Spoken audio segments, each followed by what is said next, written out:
She sold over 100 million records and recorded some of the most beloved songs in the 1970s. But when Karen Carpenter died at just 32 years old, doctors revealed something almost impossible to believe. The voice that had comforted millions around the world had been slowly starving her own body. She weighed barely 90 pounds, and the official cause of death was heart failure caused by anorexia nervosa. How could one of the calmest, most beautiful voices in pop music quietly disappear in front of the entire world? At the height of the 1970s, the voice of Karen Carpenter was almost impossible to escape. Radio stations played the Carpenters constantly. Songs like Close to You, We've Only Just Begun, and Top of the World climbed to #1 on the Billboard charts, turning a quiet sibling duo from California into one of the biggest pop acts on the planet. Within a few years, their records had sold tens of millions of copies worldwide, and Karen's voice became the emotional center of it all. Soft, steady, and instantly recognizable. But what made her even more unusual was that she had never planned to become the singer. Karen was originally the drummer of the band, sitting behind the kit, while her brother Richard handled the piano and arrangements. Musicians who watched her perform were often stunned. She could keep perfect rhythm while delivering vocals that sounded effortless, something very few performers could do on a professional stage.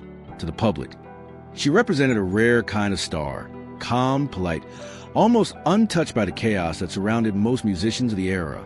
There were no scandals, no wild headlines, no dramatic meltdowns. Just a voice that sounded warm and comforting night after night. Yet behind that calm image, a very different story was beginning to unfold. One that would slowly transform the most soothing voice of the decade into one of the quietest tragedies in music history. How could a career filled with applause hide a struggle that no one seemed to notice? Karen Carpenter was born on March 2, 1950, in New Haven, Connecticut. Nothing about the beginning of her life suggested that she would one day become one of the most recognizable voices in popular music. Her father, Harold Carpenter, worked in printing and advertising, a steady job that kept the family comfortable but far from the glamour of the entertainment industry. Her mother, Agnes Carpenter, was more complicated. She was ambitious, proud of her children, and intensely focused on their success. Within the Carpenter household, talent was not simply encouraged. It was expected.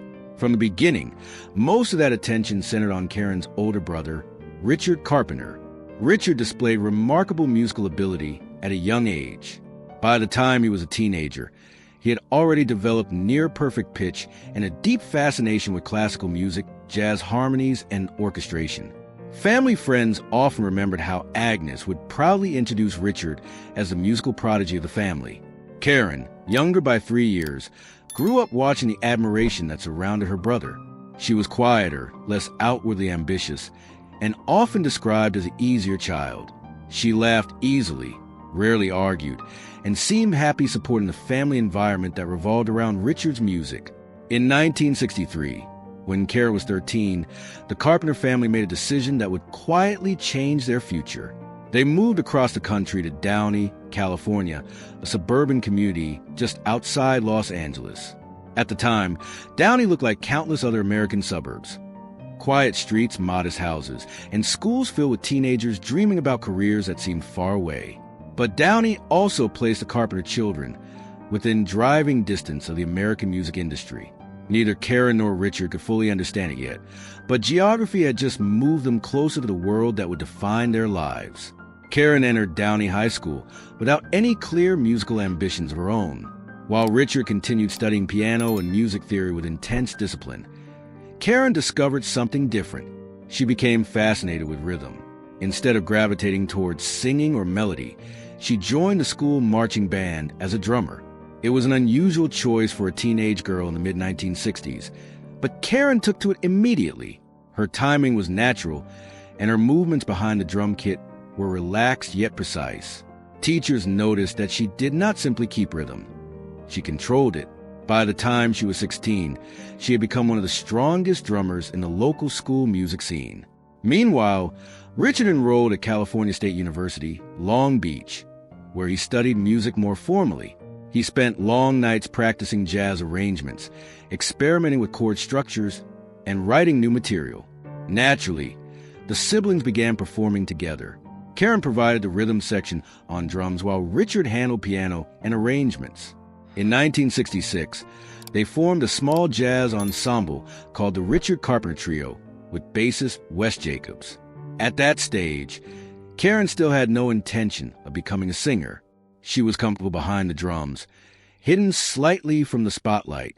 But occasionally, when the trio lacked a vocalist during rehearsals, Karen would step up to the microphone. The first time it happened, the reaction surprised everyone in the room. Her voice was unusually low for a young woman, almost warm and smoky, with a calm tone that carried emotional clarity without effort. Producers who later heard early demo recordings often said the same thing. Karen's voice did not sound like the dramatic pop vocals popular at the time. It sounded natural, intimate, almost conversational. Listeners felt as if she were singing directly to them. Despite this discovery, success did not come immediately. The trio won a regional Battle of the Bands competition in 1966 and briefly secured a recording contract with RCA. It seemed like the first step toward a real career. Yet the label quickly struggled to categorize them. Their style, soft pop mixed with jazz influences, did not fit the dominant rock trends of the late 1960s. After a short period, the contract quietly ended, leaving the group without a clear direction. For many young musicians, this kind of setback marked the end of the dream. Inside the Carpenter home in Downey, however, music remained central to daily life. Richard continued composing and arranging songs late into the night. Karen practiced drums with increasing dedication. The siblings believed they were developing something unique, even if the industry had not recognized it yet. What no one understood during those years was that another quiet struggle had already begun forming beneath the surface. Karen had always been self-conscious about her appearance. Friends from high school later recalled that she occasionally worried about her weight, even when there was little reason to do so. At first, it seemed like a small insecurity, the kind many teenagers experience while growing up. But over time, that concern slowly deepened. The need to control something, appearance, routine, expectations, began to take hold in subtle ways that no one around her fully recognized. Years later, when the world looked back on Karen Carpenter's life, many people would ask the same unsettling question. Had the first seeds of her future struggle already been planted long before fame ever arrived? By the late 1960s, Richard and Karen Carpenter were still searching for a direction that the music industry could understand. Their early jazz trio had not translated easily into commercial success, and the brief RCA contract had ended without impact. For many young musicians, that would have been the moment to step away from the dream. But the Carpenters continued experimenting, writing, recording demos, and slowly reshaping their sound into something softer, simpler, and more melodic. In 1969, an opportunity finally appeared. The siblings signed with A&M Records, a label run by Herb Alpert and Jerry Moss. Unlike many executives at the time, Alpert had an ear for voices that felt personal rather than theatrical. When he listened to Karen sing, he heard something unusual. Her voice did not try to overpower the listener. It pulled them in quietly. The Carpenters released their first album under the label later that year. At first, the record passed almost unnoticed. Radio stations were still dominated by louder rock acts and experimental sounds of the late 1960s. The Carpenters' gentle style seemed almost out of place. But then one song changed everything. The track was a reinterpretation of Burt Bacharach and Hal David's composition. They longed to be close to you. When Karen recorded the vocal, the effect was immediate. Her delivery was controlled, intimate, and almost fragile. The song felt less like a performance and more like someone speaking directly through the radio. In 1970, the single was released. Within weeks, it climbed the Billboard Hot 100 and reached #1, turning the Carpenters into one of the fastest rising acts in American pop music. Suddenly, television producers wanted them on variety shows. Radio stations added their songs to constant rotation.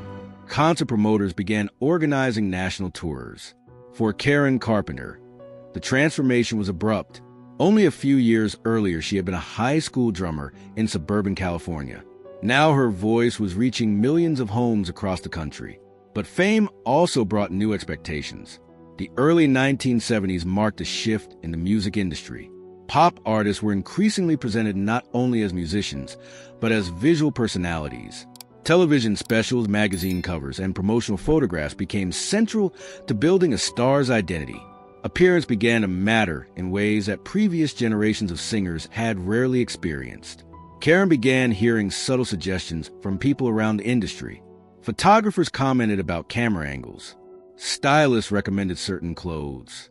Occasionally, someone would mention that she might look better on television if she lost a little weight. None of these comments seemed extreme on their own. In the entertainment business, appearance had always been part of the conversation. Karen initially treated the advice like a professional adjustment. She began dieting. At first, the results appeared harmless. The weight came off quickly, and people around her offered compliments. Some industry figures told her she looked more polished, more camera-ready, more like a modern pop star. The positive reinforcement created a quiet cycle. Karen reduced portions. She paid closer attention to calories. Exercise slowly became part of her daily routine. Meanwhile, the Carpenters' career accelerated with astonishing speed. New songs entered the charts almost every year. Albums sold millions of copies. Concert tours expanded across North America and into international markets. Yet Karen's personal life remained tightly structured. Her brother Richard oversaw the musical direction of the group. Their parents remained heavily involved in their business decisions. Karen rarely traveled alone or made career choices independently. Much of her life revolved around family, studio sessions, and a demanding rhythm of touring. Publicly, the Carpenters were often described as wholesome and stable compared to the chaotic rock culture of the era. Interviews emphasized their polite personalities and close family bonds. To fans, they seemed almost immune to the turbulence surrounding many other musicians. But beneath that calm image, Karen's relationship with food was quietly changing. Meals grew smaller. Dieting became stricter. Exercise routines grew longer. At first, the changes were subtle enough that few people recognized the warning signs. Karen continued performing with the same steady voice audiences had come to love. Concert crowds heard nothing unusual in her singing. Behind the scenes, however, a private pattern was beginning to form, one built around control, discipline, and the belief that her body needed to become smaller in order to meet the expectations of the spotlight. No one around her fully understood where that path might lead. And Karen herself may not have realized that what began as a simple attempt to improve her appearance was slowly becoming something far more dangerous. When success grows louder each year, how easy is it to notice the quiet habits that are beginning to change a life forever? By the early 1970s, the rise of the Carpenters was no longer a surprise. It had become a global phenomenon.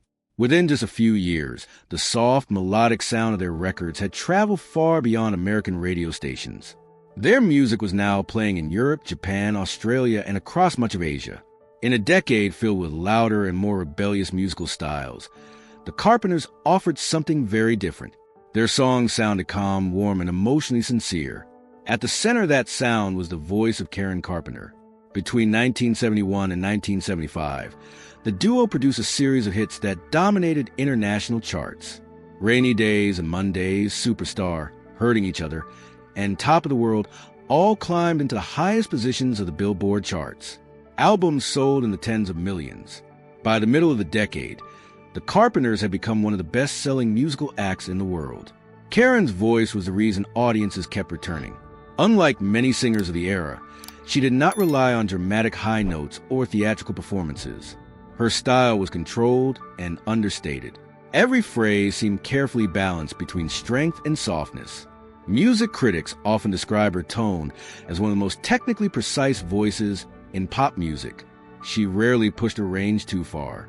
Instead, she allowed emotion to come through subtle phrasing and timing. On stage, Karen appeared calm and almost effortless. She could move from the drum kit to the microphone while maintaining a relaxed presence that audiences found comforting.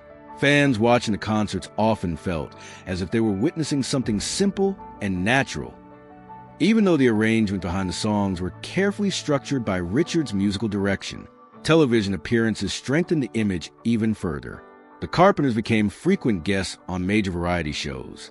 Their own television specials reached millions of viewers across the United States. At a time when many performers built their reputation through controversy or spectacle, Karen seemed almost refreshingly ordinary. She smiled politely in interviews. She avoided public conflicts. She rarely spoke about personal struggles. To many listeners, she represented a kind of emotional stability that the fast-changing culture of the 1970s seemed to lack. But success also brought constant visibility. The more famous Karen became, the more attention was directed toward her appearance. Photographs of her circulated in magazines around the world. Television broadcasts captured her from every angle. Public figures, critics, and even casual viewers began forming opinions not only about her music, but about how she looked. Karen had already begun dieting earlier in the decade. Now the habit deepened. Her schedule made it easy for routines to grow extreme. Touring meant long days of travel, irregular meals, and the physical exhaustion of performing night after night. Instead of eating regularly, Karen sometimes skipped meals entirely. Exercise became more frequent, sometimes stretching into long sessions after concerts. At first, the changes were subtle. The weight loss happened gradually, and the constant movement of touring disguised much of the physical strain. Meanwhile, the applause continued. Crowds filled concert halls across the world. Fans sang along to every word of the songs that had become part of their lives. The calm voice that drifted through radios and television sets seemed unchanged. But behind the microphone, Karen's body was slowly becoming weaker. Her weight dropped further each year. Friends and colleagues occasionally expressed concern, yet the warnings often faded beneath the pressure of an ongoing career. Concert dates had been scheduled months in advance. Recording sessions continued. Television appearances had already been arranged, and Karen herself remained determined to maintain control. To audiences watching from their seats, the performances looked effortless. The voice still sounded steady. The smile still appeared calm under the stage lights. But the spotlight that illuminated Karen Carpenter's greatest success was also hiding the early signs of a quiet collapse. When millions of people are applauding the voice, who is looking closely enough to notice the person behind it beginning to fade? By the late 1970s, the contrast between the public image of Karen Carpenter and her private reality had grown impossible to ignore for those closest to her. On stage, she remained imposed and graceful, delivering songs with the same warmth that had made the Carpenters one of the most successful pop acts in the world. But away from the spotlight, her life had begun to revolve around a quiet and increasingly dangerous battle with control. What had started earlier in the decade as simple dieting had slowly developed into something far more serious. Karen became deeply focused on reducing her weight. Portions shrank. Entire meals disappeared from her routine. Exercise sessions grew longer and more demanding. At first, the changes were subtle enough that few people understood what was happening. In the early 1970s, the medical community itself had only limited knowledge of eating disorders. The term anorexia nervosa existed, but it was rarely discussed publicly and often misunderstood. Karen herself may not have recognized the danger. In her mind, the effort to control her weight felt like discipline. In the entertainment world, performers constantly heard that appearance mattered. Being thinner meant looking better on television. It meant fitting the expectations of a growing celebrity culture where cameras were everywhere. The problem was that the body has limits. By the middle of the decade, Karen's weight had dropped dramatically. Friends who saw her between tours began noticing how fragile she looked. Her arms appeared thinner. Her face became sharper. But the pace of her professional life rarely slowed. Recording sessions continued. Concert tours stretched across continents. Public appearances filled her calendar. The pressure of maintaining the Carpenters' success only intensified the situation. Meanwhile, her brother Richard Carpenter was facing his own struggles. Years of nonstop work had led him to rely heavily on prescription sleeping pills. By 1979, the problem had grown severe enough that Richard entered rehabilitation to address the addiction. For the first time in their career, the structure of the Carpenters was disrupted. Richard had always been the musical architect of the duo, arranging songs, directing recordings, and shaping the sound that defined their success. Without him, Karen found herself standing in unfamiliar territory. The partnership that had guided her career suddenly felt uncertain.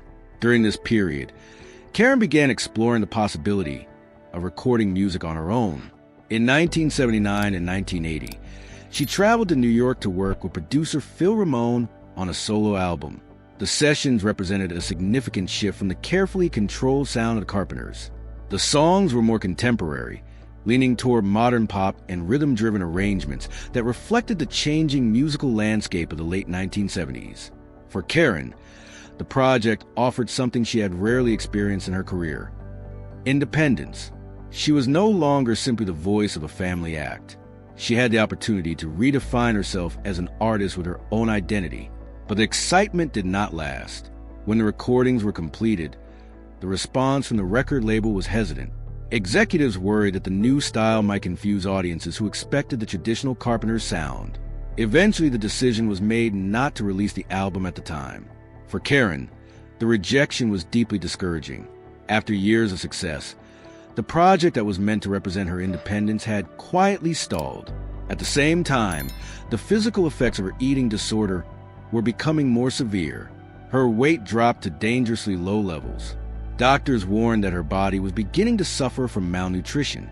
Weakness and exhaustion appeared more frequently. Eventually, Karen agreed to seek medical treatment.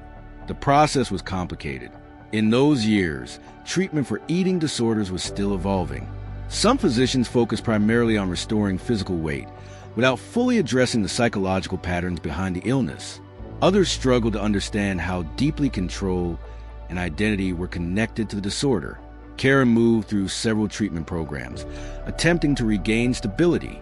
There were moments when improvement seemed possible. Her weight increased slightly. Friends noticed small signs that her strength might be returning. Conversations about returning to the studio and performing again began to surface. But recovery was uneven. Years of extreme dieting had placed enormous stress on her body. Organs weakened by long periods of malnutrition could not always recover quickly during this already fragile period. Karen also experienced turmoil in her personal life. In 1980, she married real estate developer Thomas Burris. At first, the relationship appeared hopeful. After years of focusing almost entirely on music, Karen seemed eager to build a life outside the relentless pace of touring and recording. But the marriage quickly became strained. Karen later discovered that Burris had undergone a vasectomy years earlier and could not have children. For Karen, who had expressed a desire to start a family, the revelation was deeply painful. Trust between the couple deteriorated, and the relationship began collapsing almost as quickly as it had begun. Within a short time, the marriage ended. The emotional impact was heavy. Karen was already navigating the physical and psychological challenges of recovery, and the failure of the relationship intensified feelings of disappointment and isolation. To the public, however, very little of the struggle was visible. Fans still remember the calm singer, whose voice had defined so many of their favorite songs. The Carpenters' recordings continue to play on radio stations around the world. For many listeners, the music remained timeless and comforting. Behind that familiar voice, however, Karen's body had endured years of extreme strain. By the early 1980s, doctors were attempting a more structured recovery plan that focused on rebuilding her strength. Karen began gaining weight gradually under medical supervision. The process was physically demanding, but there were signs that improvement might be possible. Friends spoke about new plans. There were discussions about returning to music. Even the possibility of releasing her solo recordings was mentioned again. For a brief moment, it seemed as though Karen Carpenter might be moving toward a different chapter of her life. But the human body cannot always repair the damage of years overnight. Long-term malnutrition had weakened her heart and disrupted her metabolism. Even as she began regaining weight, her cardiovascular system remained vulnerable. On the morning of February 4th, 1983, Karen was at her parents' home in Downey, California. Shortly after waking, she collapsed. Emergency responders arrived quickly, but the damage was already severe. She was transported to the hospital and pronounced dead later that day. Karen Carpenter was 32 years old. The official cause of death was heart failure caused by complications related to anorexia nervosa. For many people, the news was almost impossible to process. The voice that had sounded so calm and steady for more than a decade had been hiding a battle that most of the world never saw. And in the end, the illness that had quietly grown during years of success had become a force that ended one of the most recognizable voices in popular music. How could something so devastating remain hidden behind years of applause and admiration? The death of Karen Carpenter did more than shock the music industry. It forced the public to confront a reality that few people had fully understood before. Until that moment, anorexia nervosa was rarely discussed in mainstream culture. Many people believed it was simply a form of extreme dieting or a temporary behavioral problem. Karen's death proved that the illness was far more serious. Almost overnight, newspapers, television programs, and medical experts began explaining the disorder to a confused audience. Doctors describe how prolonged starvation weakens the heart, disrupts the body's metabolism, and gradually damages nearly every major organ. For the first time, millions of people heard that an eating disorder could be fatal even in someone who appeared young and successful. Karen had never intended to become a symbol of a medical condition. She had simply been trying to manage the pressures surrounding her life and career. Yet her story suddenly became one of the most visible examples of the illness. Conversations about body image, fame, and the psychological pressures placed on performers began spreading through media outlets across the United States. Her family eventually became part of that shift in awareness. Richard Carpenter, who had spent years working beside his sister in the studio and on stage, began speaking more openly about the illness that had taken her life. Interviews and documentaries revisited Karen's career, examining photographs and performances that once seemed ordinary, but now revealed signs that had been overlooked. People began noticing details that had previously passed unnoticed. Images from television specials and concert tours showed how dramatically her weight had changed during certain years. Comments from friends and colleagues took on new meaning. The timeline of her struggles slowly became clearer, though the full emotional weight of what she experienced remained difficult to capture. At the same time, Karen's music continued reaching audiences around the world. Radio stations played the same recordings that had defined the early 1970s. Songs like Close to You and Yesterday Once More sounded just as warm as they had years earlier. But for many listeners, the voice now carried a different emotional layer. What once felt simply comforting now sounded almost fragile. The tragedy also pushed medical research forward. Specialists began studying eating disorders more closely.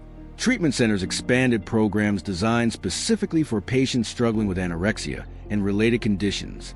Public awareness campaigns encouraged earlier intervention and education. Karen's story became one of the most frequently referenced examples when explaining how quietly these illnesses could develop. In that sense, something unexpected happened after her death.